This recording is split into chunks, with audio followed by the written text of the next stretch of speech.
붉은 말의 해 연초부터 대한민국의 경제 외교가 힘차게 펼쳐지고 있습니다.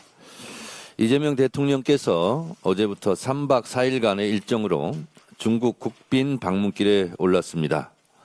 시진핑 주석의 초청으로 성사된 올해 첫 정상 외교이자 대한민국 경제의 활로를 뚫는 행보입니다.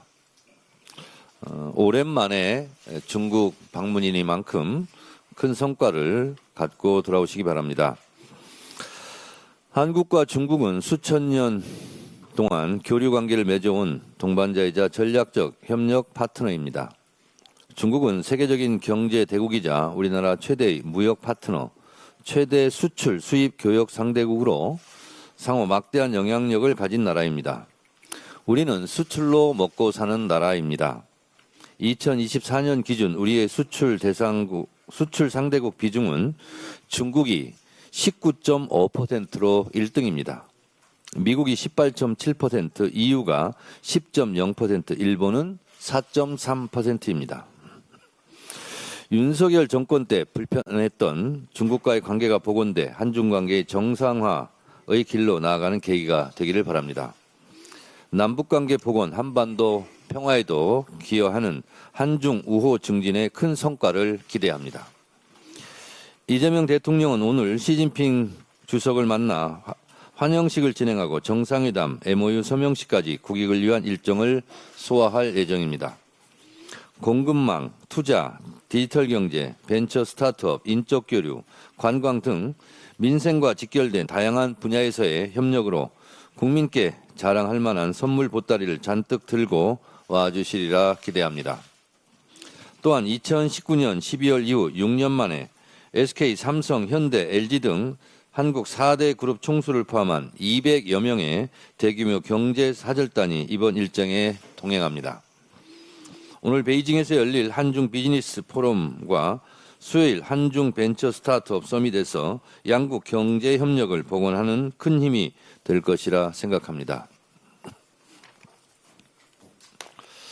특히 백범 김구 선생 탄생 150주년이자 임시정부 청사 건립 100주년인 올해 상하이 대한민국 임시정부 청사 방문이 예정되어 있습니다.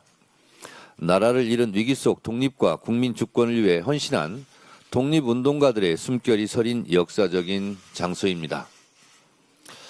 대한민국 헌법 전문에는 이렇게 쓰여 있습니다. 유구한 역사와 전통에 빛나는 자랑스러운 대한국민은 3.1운동으로 건립된 대한민국 임시정부의 법통과 불의한가한 4.19 민주이념을 계승하고 이렇게 되어 있습니다.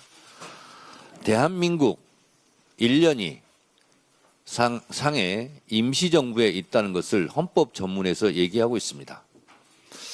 대한민국 정부가 수립된 이후 1948년 9월 1일 이승만 정권 때 최초의 관보에는 연도 표시가 대한민국 30년 9월 1일 이렇게 표기되어 있습니다. 검색해 보면 금방 나오는 겁니다. 따라서 1948년을 건국으로 하자는 이런 건국절을 주장하는 것은 역사적, 헌법적 몰이해라고 할 수 있습니다. 이런 역사적 그리고 헌법적 가치가 서려 있는 대한민국 임시정부를 이재명 대통령께서 방문하는 것입니다. 대한민국의 뿌리와 헌법, 민주주의 역사를 기억했으면 좋겠습니다. 100년 전 우리는 나라를 잃고 나라를 되찾기 위해 싸웠습니다. 지금은 전 세계에서 가장 빠르게 성장한 나라로 어느 나라도 쫓아오지 못할 정도의 민주주의, 국민 주권 시대의 역사를 쓰고 있습니다. 선대 독립운동가들에게 또 빛의 혁명으로 국민 주권 시대를 연 국민들에게 깊이 감사해야 할 일입니다. 정치, 외교, 경제 3박자를 모두 깨고 국정 운영의 진면목을 보여주고 있는 이재명 대통령을 응원하며 이번 방중이 대한민국을 더 큰 도약으로 이끄는 계기가 될 것이라 믿습니다. 민주당은 대통령의 국익 외교를 전폭적으로 뒷받침하겠습니다. 더불어민주당은 제2차 종합특검과 통일교 신천지 특검을 속도감 있게 추진해 2026년을 완전한 내란 청산의 원년으로 만들겠습니다. 내란 수계 피의자 윤석열에 대한 구속영장이 6개월 더 연장되었습니다. 12.3 비상계엄 내란의 명분을 만들기 위해 평양에 무인기를 침투시키는 등 국가 안보를 심각한 위기 상황에 내몰았던 혐의입니다. 다행입니다. 지난해 내란 특검이 12.3 비상계엄 내란 사태의 전모를 파헤치기 위해 애써 주셨지만 아쉽게도 노상원 수첩과 여인영 메모에 대해서는 실체적 진실에 제대로 접근하지 못했습니다. 수많은 의혹이 여전히 베일에 쌓여 있습니다. 김건희 특검은 워낙 가지수가 많고 진술거부, 수사방해, 영장기각 등으로 손도 못 댄 사건이 많습니다.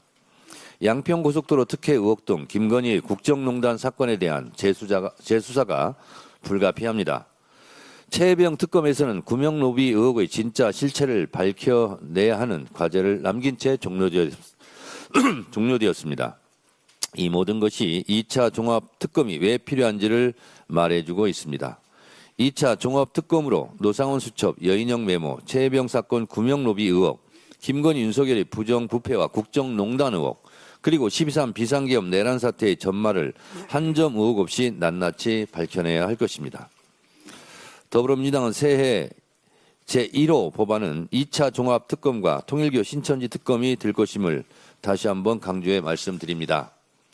국민의힘에서 자꾸 신천지는 빼자라는 뉘앙스로 계속 얘기하고 있는데요.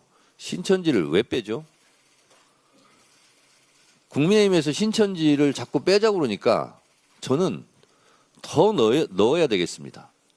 국민의힘에서 신천지를 계속 빼자고 할수록 우리 더불어민주당은 그거에 대해서는 신천지를 꼭 포함시켜야 되겠다 하는 생각을 더 갖게 됩니다.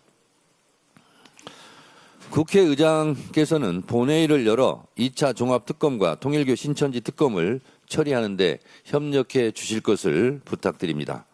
더불어민주당은 내란의 잔재까지 파헤쳐 모두 단죄하는 그날까지 내란 청산의 발걸음을 한시도 멈추지 않을 것입니다.